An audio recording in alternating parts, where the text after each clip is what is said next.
What's it like to dream since childhood of being a wife and a mother, and then to face a life-threatening situation that requires a radical step to keep those dreams alive? This is Madhuri Chavda, who was determined to always be there for the people that she loves. A woman whose own warm upbringing taught her the value of family. Every Sunday we'll finish lunch. Immediately my dad says, everything ready, picnic basket packed. The four sisters would meet, we'll go for this picnic most Sundays with all the kids. That's my fondest memory of my childhood, being with my cousins all the time. And up till today, I have a very close bond with my cousins, very. And your parents? Yes. Close to them? Yes, yes, very, very. And you know, it's those are memories. Those are memories because I mean, your childhood memories about cousins will always remain with you. Yeah. You're lucky, hey, to come from a solid, loving. Totally. My dad instilled upon us family is important. We never did anything alone as a family without my dad including his sisters and their children. Not a lot of money, but lots of family unity. A lot of family bond all the time. All the time, and that to me, like I said, that's priceless.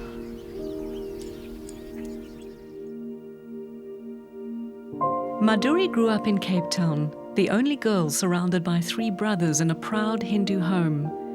There was always a deep sense of culture and tradition, of knowing who you are and where you come from. This is my album I dedicated to my dad after he passed away. You were very close to your dad and your mom. Your dad particularly, though, particularly my dad. Yeah. Oh, look at this fantastic old car. Was this your car? That was my dad's car, yeah. This was taken outside the store. And this is where I was born. I was born in Park Road, Wynberg. And it's still there. It's still functioning? There, since 1921. And your mum works now? My mom's still there. That's the way. My mom's still there. Years later, when she was a young mother to 9-month-old Priya, Madhuri was travelling on holiday with her parents and was struck by a comment made by her father along the way. And on our journey to Port Elizabeth, we drove by car and we stopped at Storms River. And he said something very odd, and he said, let's stop here and let's take a photo, because when are we going to pass here again? That photo I'll treasure forever, because that's the last photo I took of my dad. We were about to go out for dinner or something, and then he just said he had a sharp pain in his chest, and my mom said, can we get the doctor? And he said, no, it's fine, I'll just go lie down. I just heard a loud bang and I ran, and my dad was lying there. My dad's death was the biggest loss in my life. I was very angry with God. Like, why did he take my dad away? But the night he died, and the night of his funeral, I had a dream. What did you dream? I dreamt my dad had his same clothes on, the clothes that he died in. He was sitting next to me in a park, and we were sitting on a bench. And I asked him, why did you leave me? And all he said was, I didn't leave you, I'm still with you. Through the pain of saying goodbye to her father, Madhuri's husband Dinesh was constantly at her side. They became engaged when he was a young medical student, and her father approved of this well-spoken young man with a bright future ahead of him. The wedding was what she had dreamed of. Time now to start a family of her own, with a man she loved at her side.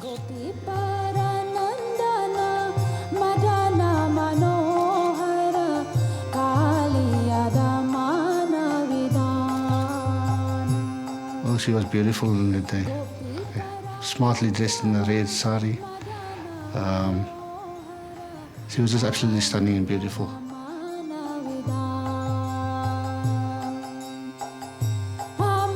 For me, it was a happy moment because knowing here is my future, my wife here.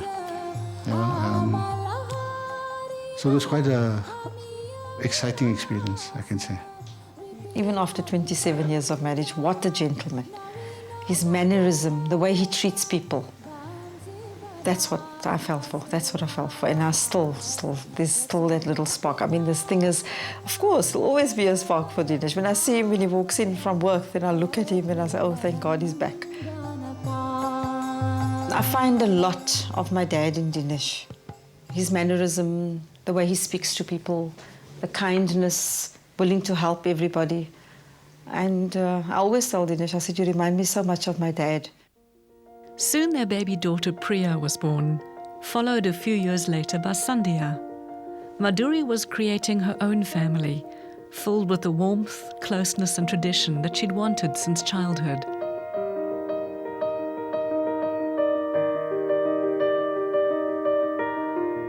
When Madhuri's cousin became gravely ill in the United States, she and an aunt travelled to visit her. It was September the 11th, 2001. We were flying over JFK and my aunt said, oh my goodness, there's the Twin Towers. So we looked down and said, oh, that's the Twin Towers. We just heard this American woman said, oh my God, it's a plane, with her accent. And we said, like, what's happening? A plane had gone into a building.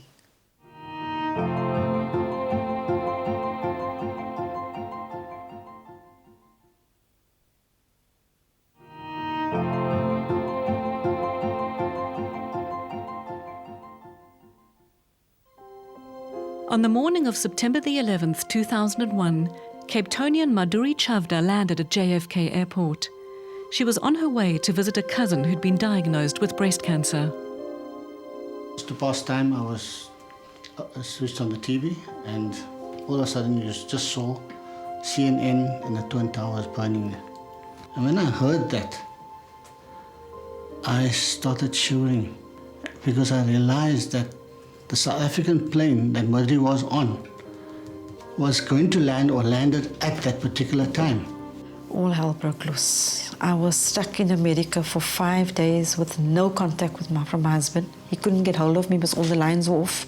The day later, they said that the South African plane had landed quite safely. So that was a bit of consolation. Through the grace of God, we managed to get out of New York in time because they closed all the tunnels and there was no ways you could leave New York at that time.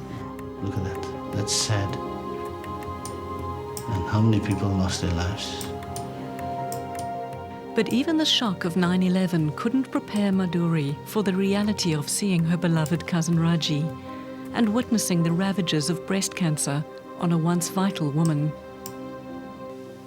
Seeing Raji the first time when I arrived after about 15 years broke my heart immensely because of the way she looked. Very down, very, very down. Very, very down. And I used to sit and spend time with her, chatting to her about our lives together, our childhood. And we would be sleeping and we would hear these noises of her vomiting. And I would ask the next morning and she said, yeah, these are the side effects of the chemotherapy I have to go through. That scared me a lot. I thought to myself, you are so young and you have to go through all this. The hardest part of our American trip, besides 9/11, was saying goodbye to Raji. She held me tight and she cried. And she said, see you one day. See you one day. It was very hard saying goodbye to her because I knew I would never see her again. Up till today, I promise you, I don't know why I wanted to go and see her. I don't know. I still question myself about why did you want to see her? Because she had breast cancer and she was terminally ill. She was quite ill. And I spoke to my husband and he says, no, if you want to go, you go and see her. I think it was a message from, I don't know, it was from God. There was something to that trip I took. Time passed and the girls were growing up. The Chavda household was in full swing, and despite the loss of Raji, Madhuri had found a sense of security, surrounded by the people that she loved most in the world. And in about 2005, everything was going good for me. Priya was in matric and we're getting ready for the exam, then helping Dinesh in his medical practice. And then all of a sudden, about April, I just wasn't feeling too well. I was constantly tired, very drained. And I kept telling Dinesh, I'm not feeling well. I went to have a checkup and lo and behold, I was told to go for a mammogram because something wasn't looking right. And I received a call from my oncologist asking me to please see her as soon as possible. So I asked her if everything was okay. So she says, We'll discuss it when we meet. I walked into Anne's office, and the first thing Anne did was place a box of tissues in front of me and said, Mrs. Shavda, I'm sorry to tell you this, but unfortunately you have cancer in both your breasts. I blacked out. I remember clearly, I just burst out crying. My first question was, okay, why did she have this? I mean, what brought it on, etc. And then obviously reality stuck to say that she has cancer, breast cancer, and we need to deal with this. Dinesh was very sad because, I mean, as a medical doctor, for his wife to be diagnosed, it was hard. It was very hard. And he just looked at me and he held my hand and he said, don't worry, everything will be okay. It'll be okay, don't worry. She was 45 at that time, with breast cancer, 2 growing daughters. What if she was not here in this earth, on this earth anymore? Okay, what's going to happen to her daughters? Those are the first things that flash through your mind. In your mind, what did breast cancer mean? Death. Because I thought of my cousin that passed away at 46. Raji, I thought of Raji. And Raji left her 2 kids behind who were very young. I thought to myself, there is no ways I cannot afford to die now.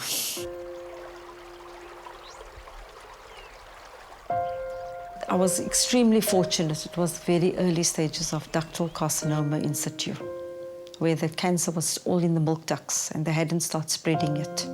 So I was and they hadn't started spreading to the lymph nodes yet. So I was fortunate. Through the grace of God, I was fortunate. And the first thing that went through my mind was, my dad must have been watching over me. Faced with a history of breast cancer in her family and the terrible news of her own diagnosis, Madhuri weighed her options and made a radical decision. I remember the day before going to my oncologist, me telling Dinesh that if this is breast cancer, there is no ways I'm going for treatment, meaning chemotherapy, no lumpectomy. I would like a bilateral mastectomy if it's on both. And he looked at me and he said, are you sure? Do you know what you're talking about? I said, yes, Dinesh, I know what I'm talking about. I said, I would like everything out because I can't put this, I could not afford to put my girls through this. To leave my daughters behind, no ways, no ways.